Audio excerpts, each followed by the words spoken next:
Get ready for the unknown.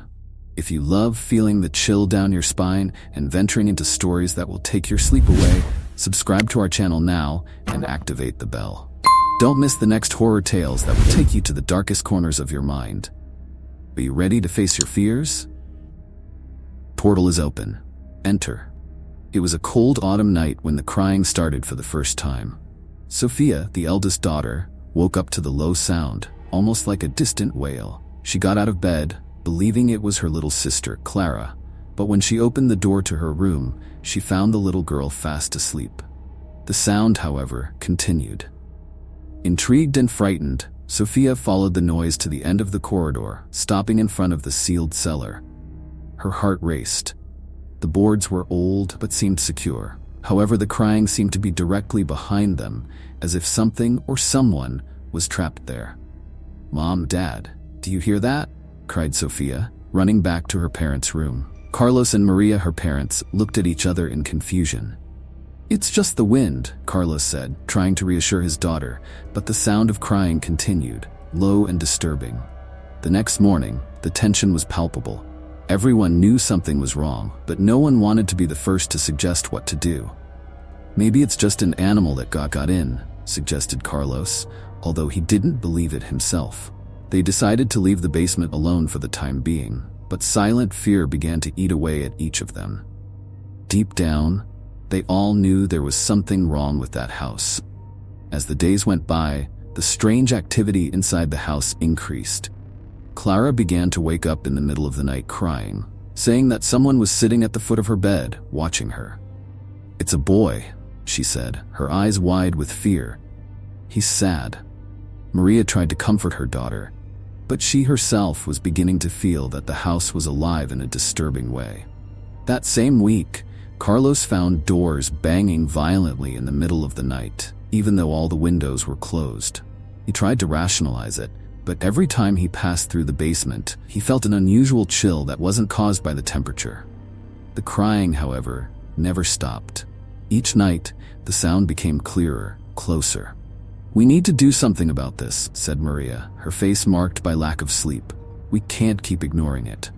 It was then that the family decided to seek help. Carlos, skeptical by nature, was reluctant, but there was no other option. They contacted a team of paranormal experts. When the investigators arrived, the atmosphere in the house was stifling. "There's a very heavy energy here," said one of the experts as he walked through the house. "Something is definitely trapped in this place." They headed for the basement, and what they found left everyone silent. The investigators had found traces of something terrible. In the center of the basement door, under the worn boards, there were strange symbols carved into the wood, as if they had been made to seal something. "These symbols aren't here by chance," said one of the investigators, his face pale. "They were made to arrest something." Carlos, already nervous, asked, "Arrest what?" The experts revealed that decades ago, a tragedy had occurred in that house. A small child, the son of the previous owners, had mysteriously disappeared. The rumor was that the boy was locked in the basement for unknown reasons and was never seen again. "The crying you hear is probably the spirit of that child," said the team leader, but there was something even more disturbing. "But there's more. Something other than that child's spirit has been sealed here." Despite the experts' warning, the family was divided. The crying was becoming unbearable, and the presence in the house was increasingly oppressive. Carlos, ever the skeptic, decided that the only solution was to open the basement. "We need to put an end to this," he said, determined. But Maria was hesitant. What if they're right? What if opening the basement releases something worse? The decision hung over the family like a shadow, and time seemed to be running out. That night, Carlos decided he couldn't wait any longer. Armed with a crowbar, he began to remove the boards sealing the basement. With each board that fell, the crying increased, as if something was desperate to get out. Sophia and Maria watched in silence, their faces pale with fear, as Clara cried into her mother's lap, whispering, "He's coming." When the last board was removed, absolute silence fell over the house. Carlos hesitated before opening the door, but his determination spoke louder. The door creaked open, revealing an impenetrable darkness. The smell of mold and rot filled the air. Down in the darkness of the basement, something seemed to move. The crying started again, but this time it wasn't just the sound of a child. There was something deeper, more evil mixed in with the wailing. Carlos went downstairs with a shaky flashlight. The basement was empty at first glance, but the walls were covered in nail marks, as if someone or something had tried desperately to get out. In the corner, he saw a small skeleton, cowering as if it were hiding. "That's him," said Carlos in a horrified whisper, but as he turned to climb back up, he felt something cold grab his ankle. He fell, and the lantern rolled away, revealing a figure that shouldn't have been there. Carlos was pulled into the darkness, and a scream tore through the silence. Maria ran to the basement entrance, but froze when she saw what was coming out of the shadows. It wasn't just the spirit of a child, but something much older and more evil. A twisted shadow with empty eyes and long claws was crawling across the floor, moving towards them with an insatiable hunger. The experts were right. The child's spirit was not alone. Something had taken advantage of the boy's despair and stuck with him, feeding on his pain for decades. Now she was free. "Run!" shouted Maria, pulling Sofia and Clara out of the house. But as they ran, they heard the child's cries turn into screams of agony. The shadow, now out of the basement, was spreading through the house like a disease, taking over everything around it. That night, the family fled without looking back. The house, once full of promise, became a nightmarish place. They never returned. No one dared open that door again, and the crying, it continued, but now mixed with dark laughter and echoes of something much worse than a lost soul. The Pereira family left the house that night, but what had been trapped in the basement was now free, and it wouldn't be confined to the walls of the old property. Carlos, Maria, Sofia, and Clara went to live in a hotel near the city, trying to forget what they had seen, but the darkness followed them. The first night out of the house, Maria woke up from a terrifying nightmare. In the dream, she was back in the basement, but this time the shadow enveloped her, whispering her name, promising that there was no escape. When she opened her eyes, the room was cold, and she heard something impossible, the same child's cry coming from the corridor. She tried to calm her racing heart, telling herself that it was just the memory of what they had experienced, but the crying wouldn't stop. Desperate, Maria left the room, following the sound with uncertain steps. In the dark corridor of the hotel, she found Clara standing there, her eyes open, but with a distant expression, as if she were in a trance. "Mummy, he's here," said the girl, pointing to the end of the corridor. Maria felt her body freeze. Something was moving in the shadows, something familiar and evil. "Clara, come into the bedroom now." Maria pulled her daughter inside, locking the door tightly. But the sound of crying didn't go away. It now echoed off the walls of the hotel, and along with it came the same whispers Maria had heard in the basement. She was beginning to realize the truth. Whatever was trapped in the house had attached itself to them. The next morning, Maria and Carlos told Sofia what had happened, but the teenager, already shaken by everything she had witnessed in the house, couldn't believe that they were still being persecuted. "This has to stop," Carlos muttered, growing paler by the hour. "We need to destroy it, reseal it." But deep down, everyone knew it wouldn't be that simple. The entity, whatever it was now loose.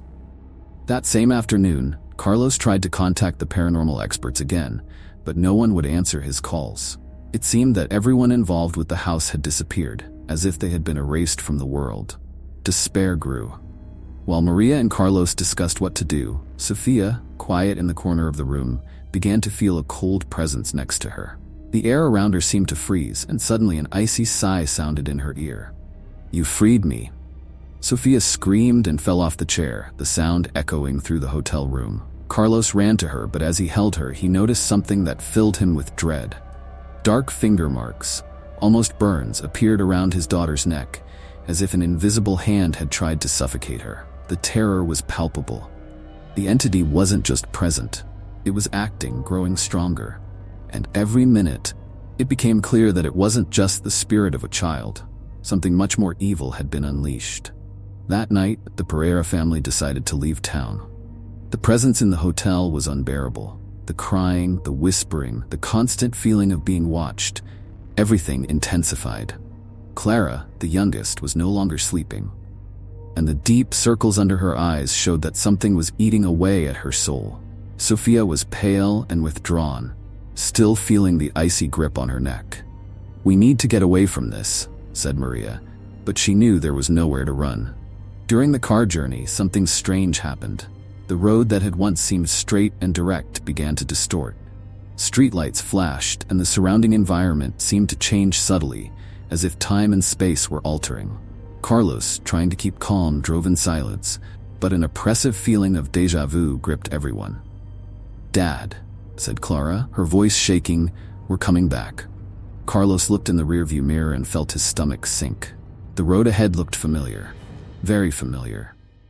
"No, that can't be," he muttered, pressing down on the accelerator.